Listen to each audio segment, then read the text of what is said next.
こんにちは。ゲバラ・アンジェリカと申します。2020年に日本に来ました。2年間ぐらい大阪南日本語学校で日本語を勉強しました。よろしくお願いします。Hello, I'm Angelica Guevarra, and back in 2020, I came to Japan and I studied in Osaka Minami Nihongo Gakko for about 2 years.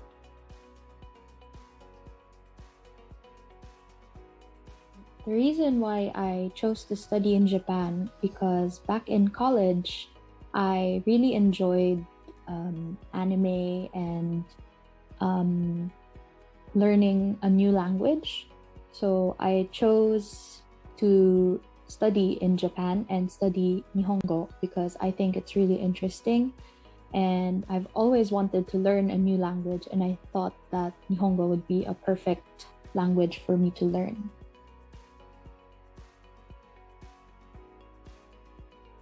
So when I enrolled, I didn't know any Japanese. It was like only the basics like konnichiwa and arigatou gozaimasu. But after graduating language school, I passed JLPT N2.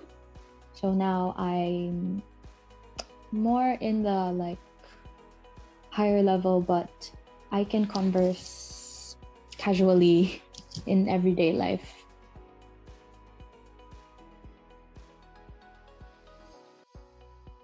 So when I was studying in Japan, it was really fun.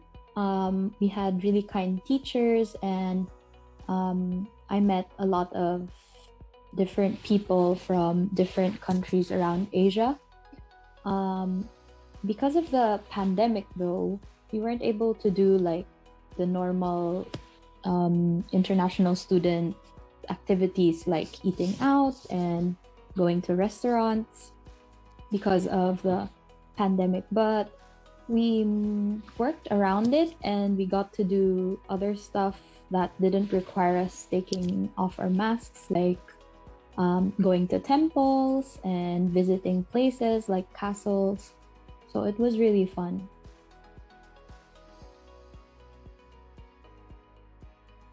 So most of my classmates are Vietnamese and Chinese, and they didn't really speak English. So we were really, we used only Nihongo in class, and that was our only way of communication. So it really challenged me to get my thoughts across through Nihongo. And it was a good practice too for conversation because I can't use English, and most of my classmates only understood Nihongo. So we all had to challenge ourselves to communicate through Nihongo only. Most of them were really kind, and we were like a small family because our school was pretty small. But yeah, we were all friends and we saw each other every day, and we laughed and talked a lot in class.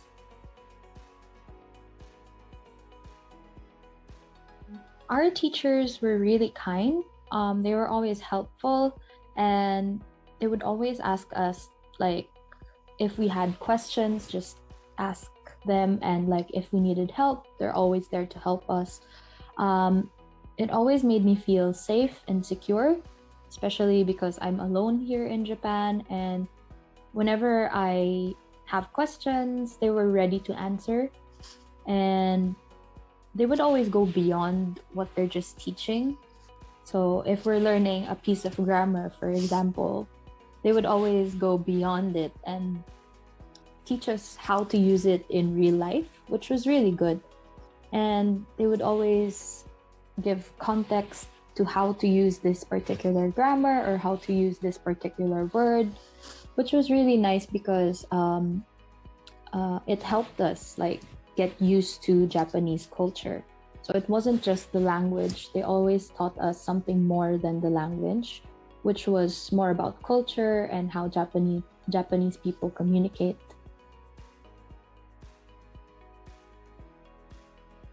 So my part-time job was I've tried being in a factory and teaching English. So doing part-time job and studying is a little challenging just because you have to balance your time. But it was really fun because that's where you really get to apply what you learn in class. And I think it's worth a try because when you're learning Nihongo, if you don't really get a chance it outside school, it's going to be a little difficult and it would slow down your progress. But once you have a part-time, it's a really great opportunity to use the language in an everyday setup, especially when you're working in a really Japanese company where there's no English most of the time.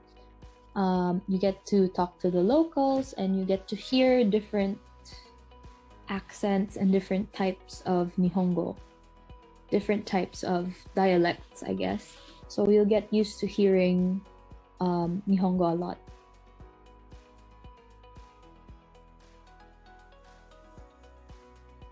Maybe I earned around 90,000 yen per month from my part-time. And because I was living in a student dorm, my living expenses were a lot cheaper compared to renting an apartment.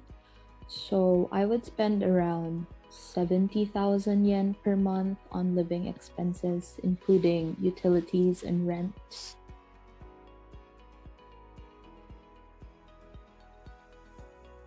My part-time job was most of the days it was in a factory where I only talked to Japanese people, and when they taught me how to do my part-time job, everything was in Nihongo, and I just came to Japan during that time, and I found it really challenging and difficult to understand everything and to do what they wanted me to do, but I just followed through gestures and through communication, and I did my best to study useful Nihongo phrases I can use in my part-time. So my part-time we made paper bag packaging, which was pretty repetitive, which was a bit easy. So we didn't really use so much complicated words, but it was still really helpful to learn how to ask questions and to ask if is what I'm doing okay? Is the quality of my work okay? And then the more technical stuff about salary and about day offs and learning how to apply for leaves, learning how to ask permission. So it was a good practice setup for you to use Nihongo. And usually in my baito, people understand that I'm an international student. So if I make a mistake with my language, they would usually help me say it better, or they would understand. They won't get angry if I say the wrong thing because they know we are international students and they're really happy to help us all the time.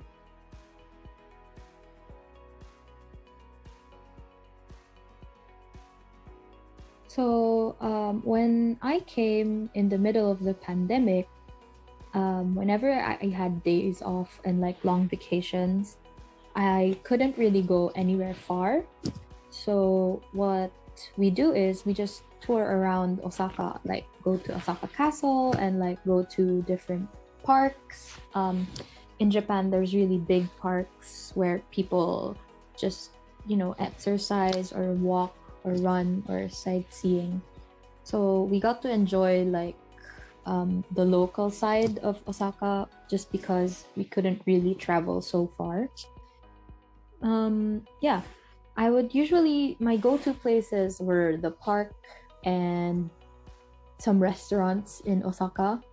I really like going to little restaurants, local restaurants, not really the big ones, because with the local restaurants, you can talk to the owners and it's more personal. The experience is more personal. You get to talk about their business, their life, and you get to use Nihongo and hear a different type of Nihongo than the one you learn on your books. Yeah, and I would go out with my friends, Filipino friends, and some friends I worked with, which was really nice.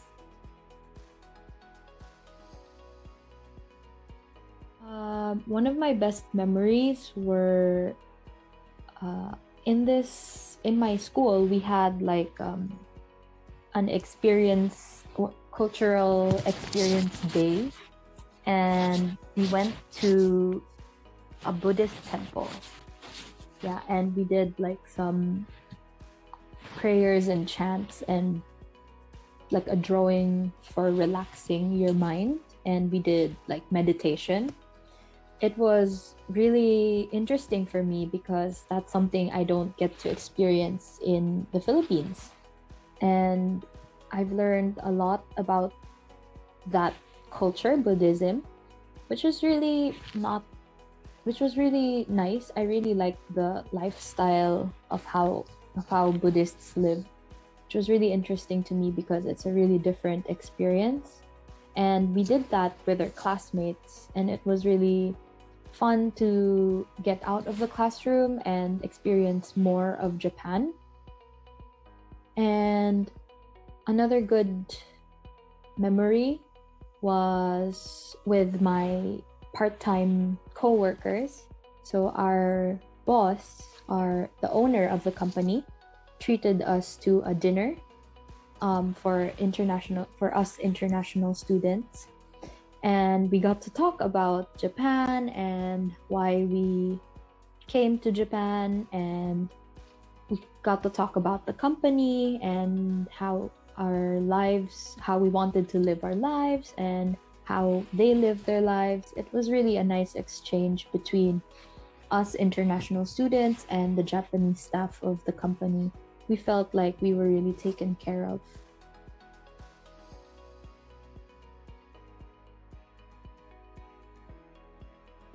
So when I graduated, I became a full-time English teacher, which is what I'm doing right now. That wasn't my initial plan, but after staying here, I realized that teaching English was a career path I really wanted to take, because it was a fulfilling experience when I did my part-time as an English teacher. I really liked the kids and I really liked teaching English. So I decided to pursue that career, and in the future, I want to learn more about teaching English, maybe pursue my studies in the future, but I'm not really sure yet. But yeah, teaching English has been really fun for me in my part-time. So I decided that I wanted to pursue it, and it was a fulfilling career for me to take.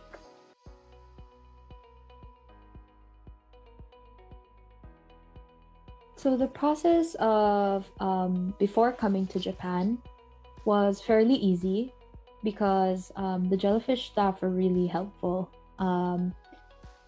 If you prepared the documents from your side and just hand it in on the deadline and followed the suggestions of Jellyfish, it would be a really easy process. If it wasn't for the pandemic, I bet it would have been much easier. But yeah, all the staff are really helpful, and it was my first time learning Nihongo when I was applying.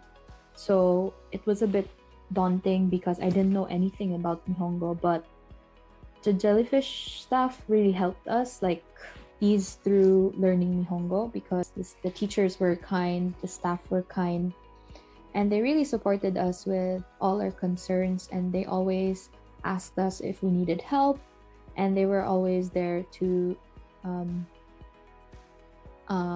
support us whenever we needed support in documents and whenever we had questions.